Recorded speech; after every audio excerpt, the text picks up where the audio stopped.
Ada 4 rancangan peraturan daerah, yaitu 2 diantaranya Raperda tentang narkoba 1 RT RW diminta diperbaiki.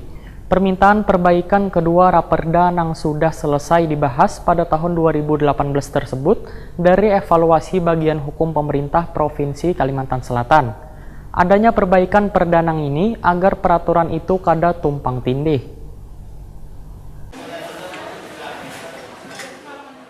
Ada 4 rancangan peraturan daerah, yaitu 2 diantaranya Raperda tentang narkoba 1 RT RW diminta diperbaiki. Permintaan perbaikan kedua Raperda yang sudah selesai dibahas pada tahun 2018 tersebut dari evaluasi bagian hukum pemerintah Provinsi Kalimantan Selatan. Anggota Badan Pembuat Peraturan Daerah DPRD Banjarmasin, Matnor Ali Waitakoni Prima TV, usai melakukan pembahasan di instansi terkait di pemerintah Provinsi Kalimantan Selatan jelang tengah hari Jumat 18 Januari 2019 memadahkan sudah menggelar rapat dengan Pemprov dan Kemenkumham terkait koordinasi 4 Raperda yang belum dapat fasilitasi untuk disahkan menjadi perda. Menurut politisi Partai Golkar ini, harus ada pembenahan dan perbaikan terhadap 4 buah Raperda dari Prolegda 2018 ini, hingga bisa dipastikan Pemprov untuk dapat diparipurnakan menjadi peraturan daerah. Matnor Ali mencontohkan Raperda tentang narkoba atau pencegahan penyalahgunaan narkotika, psikotropika, dan zat adiktif lainnya. Ternyata ada kewenangan yang sama dengan Pemprov dan pusat dalam penanganannya, sehingga harus diperbaiki agar peraturan itu kada tumpang tindih. Begitu juga dengan Raperda tentang pedoman penyelenggaraan lembaga kemasyarakatan rukun tetangga dan rukun warga.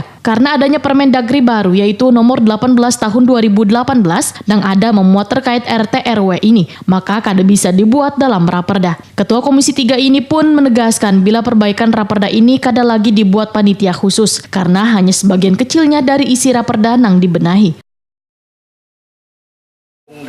Dengan rencananya pemerintah provinsi seperti ini ya, artinya dari Kota Banjarmasin dan DPRD Kota Banjarmasin sangat mendukung dengan cara ini. Ketika perda itu dimasukkan ke provinsi, sebelum difasilitasi dipanggil kami misalnya, sebelum difasilitasi, tujuannya adalah supaya perda itu kualitasnya memang betul-betul berkualitas. Jangan hanya begitu perda dimasukin dibaca sekilas keluar fasilitasinya, sesungguhnya tidak dicermati yang disampaikan oleh kabupaten kota, sehingga perda yang dikeluarkan oleh masing-masing kabupaten kota itu tidak akan menjamin kualitasnya. Sekarang kita berharap supaya bukan hanya kuantitasnya tapi kualitasnya harus kita tonjolkan saat ini.